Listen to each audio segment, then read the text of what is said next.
Bismillahirrahmanirrahim. Assalamualaikum warahmatullahi wabarakatuh. Alhamdulillah wassalatu wassalamu ala Rasulillah wa ala alihi wa sahbihi wa mawala, amma ba'du. Puji syukur atas kehadirat Allah senantiasa kita ucapkan dengan mengucapkan alhamdulillah sebagai bentuk syukur kita yang paling dalam.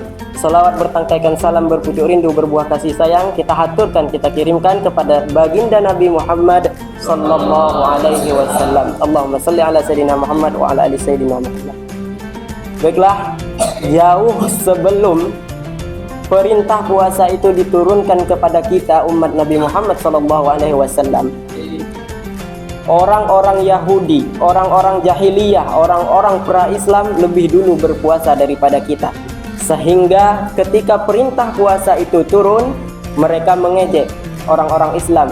Orang-orang Islam itu, umat Nabi Muhammad itu berpuasa bukan karena mereka, tapi mereka ikut-ikut tradisi kita. Kita puasa, mereka juga puasa.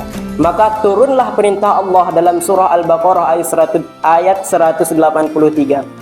Ya ayyuhalladzina amanu kutiba alaikumus siyam kama kutiba alal ladzina min qablikum la'allakum tattaqun. Ketika perintah ini turun, surat ini turun, yang pertama kali disampaikan oleh baginda Nabi Muhammad SAW kepada para sahabat, kepada para tabi'in. Pada saat itu mereka duduk bersama Rasulullah dan para sahabat dan para tabi'in. Rasulullah menyampaikan fadilah-fadilah serta keutamaan bulan puasa, keutamaan berpuasa di bulan Ramadan. Jadi tidak hanya perintah untuk berpuasa menepis tuduhan orang Yahudi yang menuduh orang Islam berpuasa karena ngikut-ngikut orang Yahudi, tapi ayat ini, puasa ini diperintahkan mempunyai fadilah dan keutamaan yang tersendiri. Dalam hadis Rasulullah SAW dalam redaksi yang berbeda-beda dari Sunan Tirmizi, Sunan Abi Daud disampaikan. Dalam redaksi Sunan At-Tirmizi, idza kana Ramadan. Dalam redaksi Sunan Abi Daud, idza dakhala Ramadan. Dalam redaksi Sunan Tirmizi yang lainnya, idza jaa Ramadan. Idza dakhala Ramadan futihat abwabul jannah.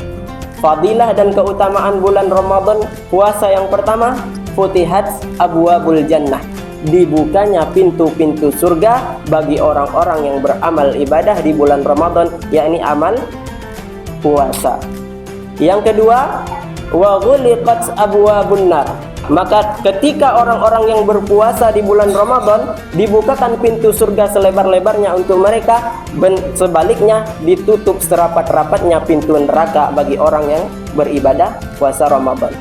Kemudian yang ketiga, fadilahnya adalah wa tudallu fihi sayatin. Apakah setan di bulan Ramadan benar-benar dibelenggu? Tapi kok masih ada yang bisa melakukan kemaksiatan di bulan Ramadan? Artinya masih ada setan kan? Artinya masih ada setan. Ya. Dalam redaksi hadis, man shoma Ramadan imanan wahtisaban. Man shoma artinya barang siapa yang berpuasa. Di redaksi yang lain, man qoma artinya barang siapa yang beribadah, mendirikan. Qoma, qiyam artinya ibadah di malam hari. Artinya puasa Ramadan, orang-orang yang bakal mendapat fadilah dan keutamaan yang tiga tadi, yaitu pintu surga, ditutupnya pintu neraka, dan dijaga dari godaan setan yang terkutuk. Maka orang-orang yang ketika mereka berpuasa melengkapi dengan ibadah lain, qiyamul lail. Jadi puasa itu dimulai di malam hari dan di siang hari. Kalau kita berpuasa di siang hari saja, di malam harinya kita sia-siakan waktunya, maka tidak afdol puasa kita dan kecil kemungkinan untuk kita untuk mendapatkan pintu surga. Dan kecil bagi kita kemungkinannya untuk ditutup untuk kita pintu neraka. Jadi di bulan Ramadan yang tidak sempurna amal ibadahnya di bulan Ramadan, maka kecil kemungkinan untuk mendapat fadilah-fadilah keutamaan tersebut.